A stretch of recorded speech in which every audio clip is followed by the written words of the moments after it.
बिस्मिल्लाहिर्रहमानिर्रहीम। मुअज़्ज़ज़ सामीन, मैं हूँ नदीम आपका भाई। उम्मीद है आप खैर वाफ़ियत के साथ होंगे।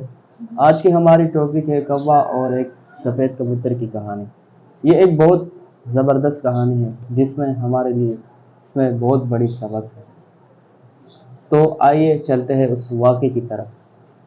एक दिन कौवा, आपको मालूम है कि कौवे का रंग काला और सियाह होता है। एक दिन कौवा जंगल में चले और घास फूस खा रहा था और अपनी लाइफ एंजॉय कर रहा था और इसी तरह अपने खुशबूदार दरख्तों पर बैठकर अपनी ज़िंदगी एंजॉय कर रहा था।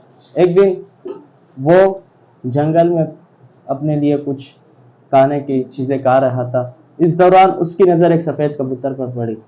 जब उसकी नज़र सफ़ेद कबूतर पर पड़ी तो वो कबूतर के पास चला गया और कबूतर के पास ये शिकायत करने लगा कि आप कितनी खुशकिस्मत है, अल्लाह ने आपको सफ़ेद पैदा की है और सफ़ेद रंग दी है। तो कबूतर ने भी आगे से जवाब दिया कि यही शिकायत मुझे भी थी जब मैंने तोते को देखा। तो उस वक़्त कौवा हैरान होकर, परेशान होकर फिर वो वहाँ से चला गया और तोते के पास चला गया। जब तोते को देखा और तोते के सामने यह अर्ज़ कर दी कि आप कितने खुशकिस्मत हो, अल्लाह ने आपको मुख्तलिफ़ रंगों से नवाजा है और आप तो ज़िंदगी में बहुत खुश हो। तो तोते ने भी कहा कि यही शिकायत मुझे भी थी, जब मैंने मोर को देखा तो मेरी ये शिकायत ख़त्म हो गई। अब कौवा बेचारा परेशान होकर आखिर मोर के पास चले गया।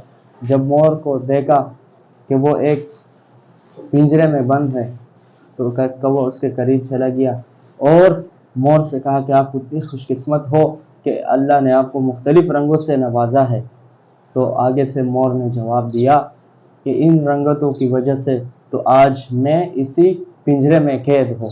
अगर मेरे ये रंगत ना होते तो आज मुझे लोग देखने के लिए नहीं आते। फिर मोर ने आगे से जवाब दिया कि मैंने इस पूरी जंगलात में देखा कि वो कौन सा परिंदा है जिसको लोग कैद नहीं करते, तो वो कौवा है जिसको लोग कैद नहीं करते बल्कि ये आज़ाद घूमते रहते हैं।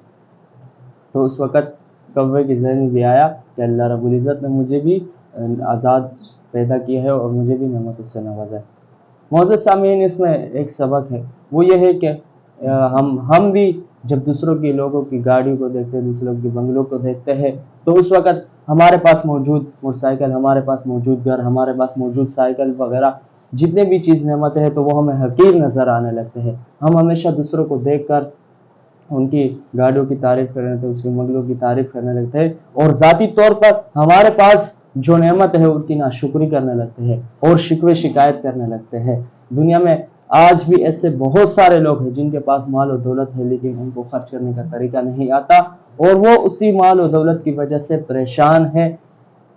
इसलिए अपनी ज़िंदगी में शुक्र अदा करें, हमेशा कोशिश करें कि ज़िंदगी में शुक्र हो। इसलिए अल्लाह रब्बुल इज़्ज़त ने फरमाया लइन शकरतुम लअज़ीदन्नकुम, कि तुम शुक्र अदा करोगे तो मैं तुम्हारे लिए नेमतों में इजाफा करूँगा। तो इसलिए शुक्र अदा करें, आपके पास जो कुछ भी है उस पर शुक्र अदा करें और शिकवे शिकायत ना करें। तो उम्मीद है कि आज हमारी ये टॉपिक आपको पसंद आई होगी। मिलते हैं अगली वीडियो में।